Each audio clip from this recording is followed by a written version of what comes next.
మీద ఉన్న చెన్నెలకు పెద్దలకు అందరికీ నా నమస్కారం. మాది అల్బాన వీధి, అయాతి నగరం. నా పేరు అలబాన్ జయలక్ష్మి. 43వ డివిజన్. నేను ఒక విడువను. మాకు 3000 పెన్షన్ వస్తుంది. ఆ 3000లో 1700 కరెంటు బిల్లుకే పోతుంది. ఈ చెత్త పన్ను పోతుంది. 250 రూపాయల కొలైలు మీరిస్తే 2000 రూపాయల పన్ను ఎదురు పోతుంది. ఎటు వెళ్ళినా మాకు సుఖం లేదు బాబు. ఈ పెన్షన్తో మేము ఏటు పొందుతాం. 5గురు ఉంటే 35 కేజీల బియ్యం మీరిస్తే ఈ 5 కేజీల బియ్యం తీసుకొని ఈ 5 కేజీల బియ్యంతో మేము ఏటి తింటాం? ఎలా బతుకుతాం? 5గురు ఇప్పుడు 35 కేజీల బియ్యం మీరు పెట్టారు. అన్నీ మీ వల్ల సదుపాయం జరిగింది. ఇప్పుడు మాకు మీరు కావాలి, మీరు రావాలి. ఎలాగైనా మీ వల్ల మేము బాగోవాలి. మాకు ఏటి వద్దు బాబు. మీ నవరత్నాలు మాకు వద్దు. మీ న్యాయంగా మాకు ఏడితే చాలు.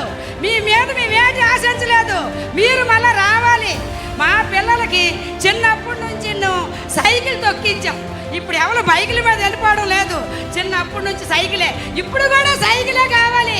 మీరు రావాలి, మీరు రావాలి, మీరు మాకు కావాలి, మీరు మాకు కావాలి. ఆహార భద్రత కింద నిత్యావసర వస్తువులన్నీ కంట్రోల్ చేసేవాళ్ళం. జయశ్రీ చెప్పింది వాస్తవం. తప్పకుండా నేను వస్తానే. పేదవాళ్ళ ఖర్చులు తగ్గిస్తా, మీ ఆదాయాన్ని పెంచుతా, మీ జీవితాలకు మెరుగైన జీవితాలు ఇప్పించే బాధ్యత మాదని మీ అందరికీ తెలియజేస్తున్నా. ఆ చెల్లెమ్మను మనస్ఫూర్తిగా అభినందిస్తున్నా. ఆ ఎమోషన్ మీరు చూశారు. ఆ బాధ, ఆవేదన, కష్టపడిన గొంతులో నుంచి అలాంటి ఆవేదన కనపడుస్తుంది. ఆవిడ నేను అభినందిస్తున్నా. థ్యాంక్ యూ అమ్మా.